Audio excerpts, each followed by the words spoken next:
El concepto del infierno ha sido distorsionado por doctrinas de fábulas que enseñan que es un lugar físico de tormento eterno. Sin embargo, un análisis del significado real de las palabras en su contexto bíblico demuestran que el infierno es una condición de separación de Dios en vida, no un lugar donde las almas son torturadas eternamente. Además, las escrituras revelan que todos los espíritus regresan a Yahweh al morir, lo que descarta la idea de un sufrimiento eterno en el más allá. El verdadero significado de las palabras traducidas como infierno. Primera palabra, Seol, en hebreo Sha'awal. El significado, lugar de los muertos, sepulcro, morada de los fallecidos. En el Antiguo Testamento, el Seol, Sha'awal, no es un lugar de tormento, sino simplemente el estado de la muerte. Un ejemplo: porque no dejarás mi alma en el Seol, ni permitirás que tu santo vea corrupción. Salmo 16 y 10. Aquí David no habla de fuego ni castigo, sino de la muerte en general. Y el entendimiento de esta escritura, Salmo 16 y 10, es que esta escritura es una profecía que habla de la resurrección de nuestro Señor Yahushua. Aquí David está hablando por medio del Espíritu Santo. De nuevo, porque no dejarás mi alma en el Seol, hablando de cómo Yahushua no iba a quedarse muerto, ni permitirás que tu santo vea corrupción, hablando del cuerpo, que el cuerpo no se iba a descomponer, que el cuerpo no se iba a regresar a la tierra, de donde vino.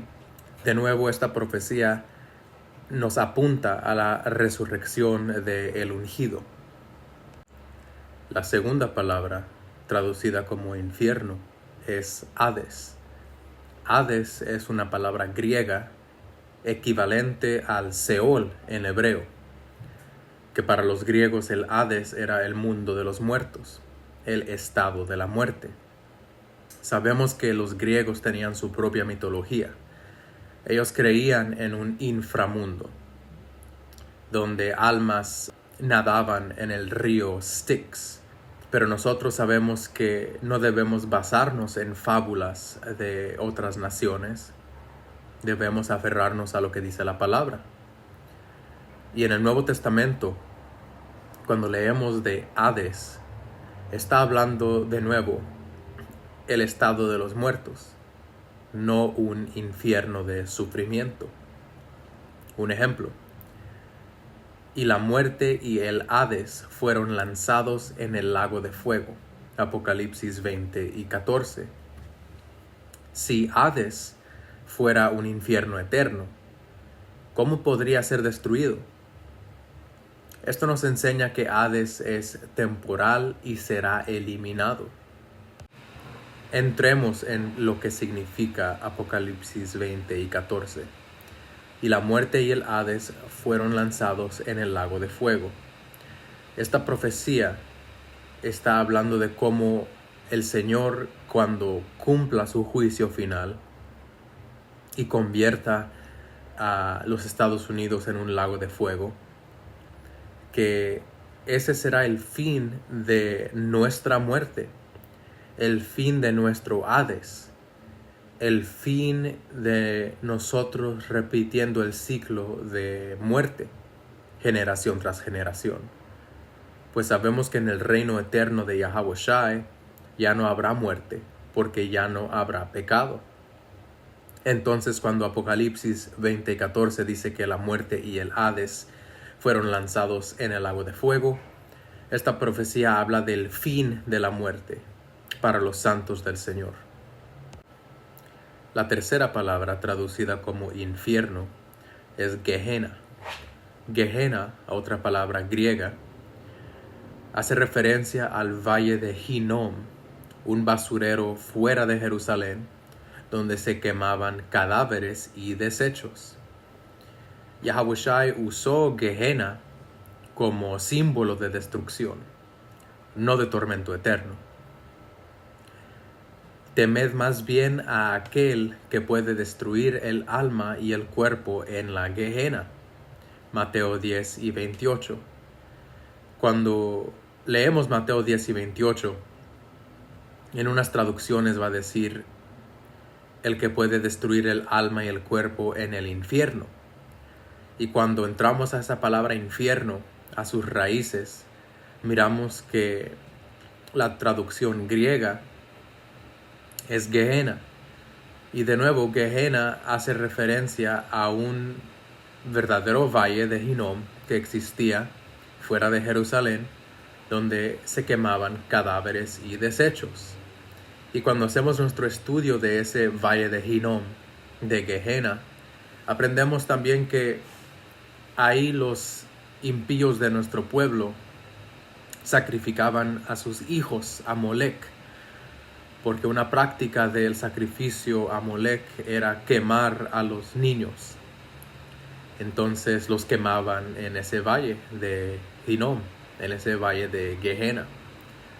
Entonces, regresando a Mateo 10 y 28, aquí Yahawashi nos está advirtiendo de que no tengamos miedo de simples hombres mortales que pueden matarnos, que pueden destruir este cuerpo físico, pero más bien hay que temer al Padre, el dueño de nuestra alma, que puede destruir a nuestro cuerpo y a nuestro espíritu.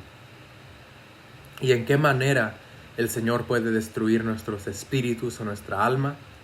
Porque Él tiene total control de nuestra salvación. Él determina cuáles almas aceptan a su Hijo Yahawashi, y Él determina cuáles almas rechazan al mensaje. Entonces el Señor tiene total control sobre los espíritus, y Él decide quién entra a la luz de su Hijo y quién es separado de Él. Esa es la advertencia. La cuarta palabra es tártaro, palabra griega. Significa profunda oscuridad o abismo.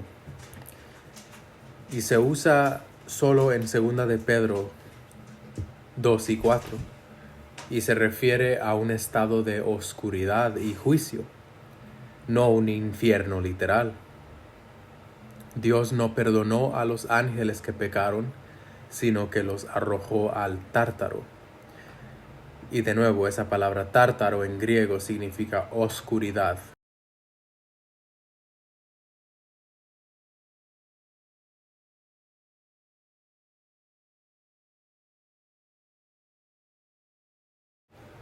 Ahora que hemos examinado a las palabras traducidas como infierno en la Biblia, y entendemos que no significan un tormento de fuego eterno, entraremos en las escrituras que sí nos explican el verdadero entendimiento del infierno, y cómo el infierno es la separación de Dios en vida.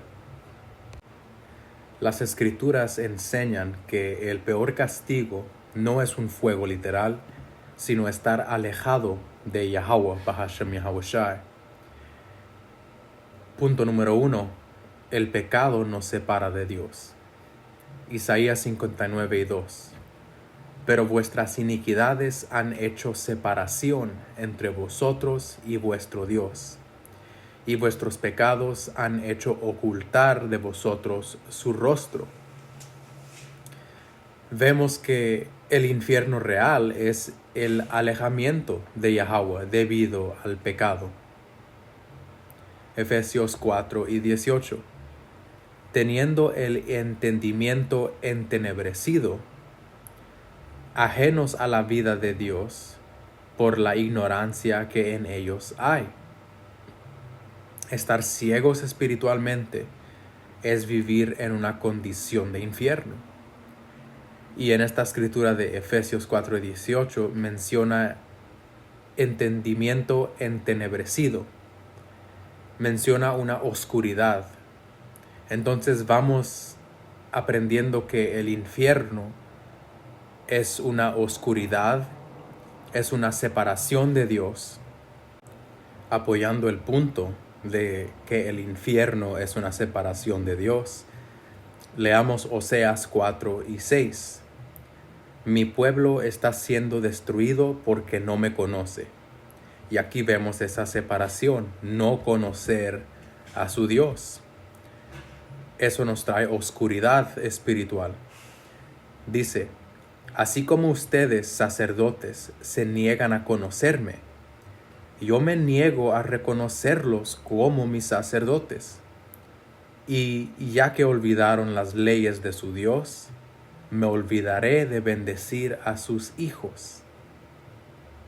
Y todos podemos estar de acuerdo que ver a nuestros hijos sufrir en esta vida es un infierno, es un tormento. Padres y madres prefieren sufrir ellos mismos y pasar hambre ellos, sentir dolor ellos, en vez de ver a sus hijos sufrir. Pero leemos en Oseas 4 y 6 que el Señor puede castigar nuestra desobediencia olvidándose de bendecir a nuestros hijos, creando una condición de infierno en nuestra vida, el pago de nuestro pecado. Esta escritura claramente nos enseña que el Señor puede crear condiciones infernales en nuestra vida si nos separamos de Él, si nos olvidamos de Él. El infierno es un estado de aflicción en vida.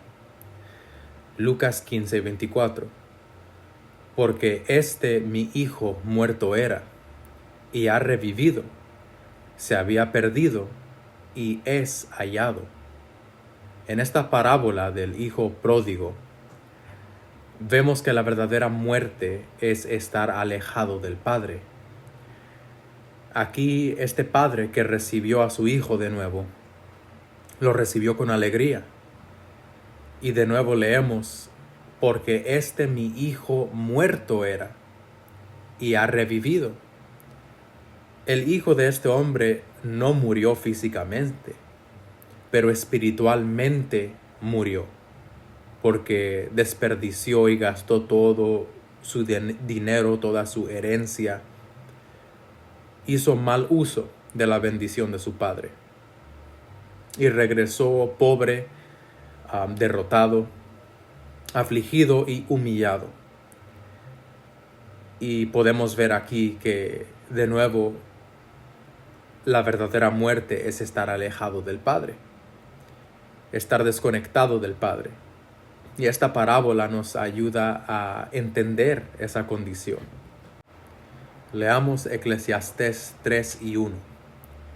Hay una temporada para todo, un tiempo para cada actividad bajo el cielo, un tiempo para nacer y un tiempo para morir, un tiempo para sembrar y un tiempo para cosechar, un tiempo para matar y un tiempo para sanar, un tiempo para derribar y un tiempo para construir, un tiempo para llorar y un tiempo para reír, un tiempo para entristecerse y un tiempo para bailar, un tiempo para esparcir piedras y un tiempo para juntar piedras, un tiempo para abrazarse y un tiempo para apartarse, un tiempo para buscar y un tiempo para dejar de buscar, un tiempo para guardar y un tiempo para botar, un tiempo para rasgar y un tiempo para remendar, un tiempo para callar y un tiempo para hablar, un tiempo para amar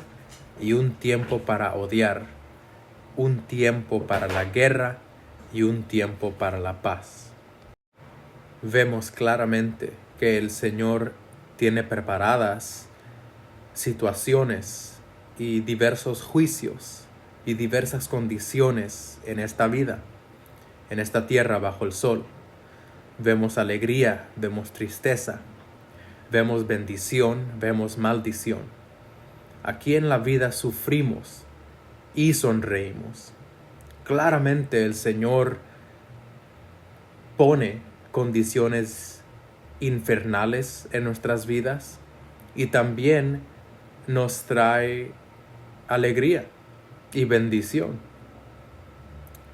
Leamos 1 Samuel 2 y 6. El Señor da tanto la muerte como la vida. A unos baja a la tumba y a otros levanta. El Señor hace a algunos pobres y a otros ricos. A unos derriba y a otros levanta. Él levanta al pobre del polvo y al necesitado del basurero. Los pone entre los príncipes y los coloca en los asientos de honor. Pues toda la tierra pertenece al Señor, y Él puso en orden el mundo. Esta escritura debe servirnos como un recordatorio de que el Señor está en total control de todo lo que pasa en este mundo bajo el sol. Toda tragedia está en orden con la voluntad del Señor. Toda muerte, toda enfermedad, igualmente toda la vida y toda bendición, todo está bajo el control de nuestro Señor, Yahweh. Vemos aquí que el Señor produce condiciones infernales en la tierra y también nos trae el cielo a la tierra. El Señor lo controla todo. Y vemos claramente que el Señor no espera que el cuerpo muera para torturar el alma, sino que Él nos juzga mientras vivimos, mientras estamos en estos cuerpos que pueden sentir dolor, mientras estamos en cuerpos humanos que pueden sufrir, porque espíritus no sufren.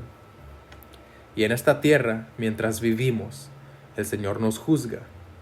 Aquí vemos el cielo y aquí vemos el infierno. El castigo es la muerte, no el tormento eterno.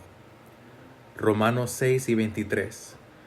Porque la paga del pecado es muerte, mas la dádiva de Dios es vida eterna en Yahawashi HaMashiach, nuestro Señor.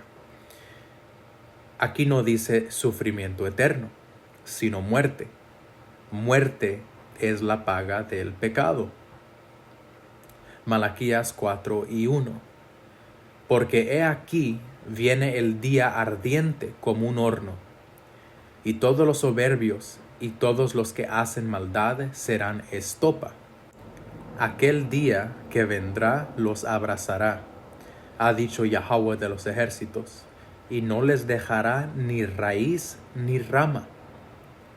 Leemos aquí de un día ardiente como un horno, describiendo condiciones infernales. Un día que vendrá sobre todos los soberbios y todos los que hacen maldad.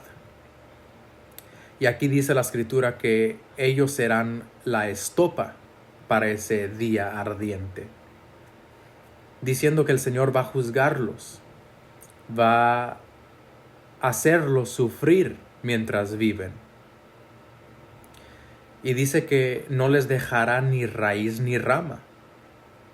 Así que estos impíos a los que se refiere este verso, estos que hacen maldad, ellos recibirán su pago por lo que han hecho en su vida. Y no dejará ni raíz ni rama. Esto implica una destrucción total, no un tormento sin fin. Como leímos en Romanos, el pago del pecado es la muerte. Entonces, en el día de juicio, que no solamente será un día, sino una serie de días, en los días de juicio, y ya estamos viviendo en ellos, el Señor pondrá a muerte a los pecadores. El Señor les apagará su luz. Y ese es su infierno. Ese es su pago por lo que han hecho. Al morir, el espíritu regresa a Dios. No va a un infierno de fuego. Las escrituras enseñan que el espíritu del hombre no sufre en el más allá, sino que vuelve a Yahweh. Eclesiastés 12 y 7. Y el polvo vuelve a la tierra, como era. Y eso habla de nuestro cuerpo. y el espíritu vuelva a Dios que lo dio. No dice que el alma va a un infierno de fuego, sino que el espíritu regresa a Dios. Salmo 146:4. Sale su espíritu y él vuelve a la tierra. En ese mismo día perecen sus pensamientos. De nuevo, aquí menciona que sale su espíritu y él, hablando de su cuerpo, vuelve a la tierra. Y ahí perecen sus pensamientos. El cuerpo ya no es consciente, el cuerpo ya no piensa, porque su espíritu se separó. Ok, entonces el cuerpo, ¿qué es lo que siente y lo que sufre? Ya no tiene conciencia después de la muerte. Entonces ya no hay un cuerpo para torturar, ya no hay un cuerpo que puede sentir dolor, porque de nuevo el espíritu es como la llama de fuego. El espíritu no es sujeto a un cuerpo pecaminoso. El espíritu regresa al Padre. Leamos ahora Job 3:10. Y conociendo la historia de Job, Job pasó por un infierno mientras él vivía. El Señor le quitó todos sus hijos. El Señor permitió que Satanás lo dañara y le quitara su salud. Y su mujer lo abandonó también, diciéndole que porque todavía retiene su integridad, que solo maldiga a Dios y que se muera. Job sufrió el infierno en su vida. Y vamos a leer ahorita de sus momentos oscuros y qué es lo que él pensaba. Aquí él nos habla de la muerte y de lo que pasa después de la muerte. Job 3:10. Maldigo ese día por no haber cerrado el vientre de mi madre, por haberme dejado nacer para presenciar toda esta desgracia. ¿Por qué no nací muerto? ¿Por qué no morí al salir del vientre? ¿Por qué me pusieron en las rodillas de mi madre? ¿Por qué me alimentó con sus pechos? Si hubiera muerto al nacer, ahora descansaría en paz. Estaría dormido y en reposo. Descansaría con los reyes y con los primeros ministros del mundo, cuyos grandiosos edificios ahora yacen en ruinas. Descansaría junto a príncipes, ricos en oro, cuyos palacios estuvieron llenos de plata. ¿Por qué no me enterraron como a un niño que nace muerto, como a un niño que nunca vivió para ver la luz? Pues una vez muertos, los malvados no causan más problemas, y los cansados encuentran reposo. Aún los cautivos logran tranquilidad en la muerte, donde no hay guardias que los maldigan. El rico y el pobre están ahí, y el esclavo se libera de su dueño. Vemos aquí en esta descripción que el rico y el pobre, el bueno y el malo, todos juntos descansan en el cielo. Por eso Job, en su momento oscuro, deseaba morir. Ya no deseaba seguir vivo. ¿Por qué? Porque la vida era peor que la muerte en su condición. Él vivía un infierno y prefería morir, sabiendo que en la muerte, como acabamos de leer, el bueno, el malo, el cautivo, el cansado, todos descansan. Y aquí no describe un castigo para el malvado también descansa. Aquí no describe un castigo para el rico, ¿verdad? O para el malhechor, sino que en verso 17 dice que los malvados no causan más problemas y los cansados encuentran reposo. Claramente vemos que las escrituras describen un reposo, una condición de descanso para los espíritus. No hay tormento para el malvado. No hay tormento para el cansado, sino que ambos descansan y duermen en paz. En conclusión, ¿qué es el infierno realmente? Hemos aprendido en esta lección que no es un lugar de fuego eterno, sino una condición de separación de Dios en vida. La Biblia usa infierno, Seol, Hades, Gehenna, como símbolos de juicio y muerte, no de tormento eterno. El castigo final es la muerte total, no el sufrimiento consciente por la eternidad. Al morir, el espíritu regresa a Dios y los pensamientos cesan hasta la resurrección. En el mundo espiritual, leímos en Job que el malo y el bueno descansan. Leímos en Salmo que los pensamientos cesan porque el espíritu se separa del cuerpo. Entonces, el peligro más grande no es un infierno de fuego después de la muerte. El verdadero peligro, el verdadero infierno, es vivir separados de Yahweh Bahashem Yahweh Shai en este momento. Vivir una vida lejana de nuestro Señor. Caminar lejos de Él. Ese es el infierno. Leamos 1 de Juan 5:12. El que tiene al Hijo tiene la vida. El que no tiene al Hijo de Dios no tiene la vida. Leemos aquí que gente puede estar muerta en vida si no tiene una relación con el Padre por medio del Hijo. Que esta enseñanza abra los ojos de los que han sido engañados por doctrinas de fábulas y que Yahweh mediante traiga claridad al tema del infierno.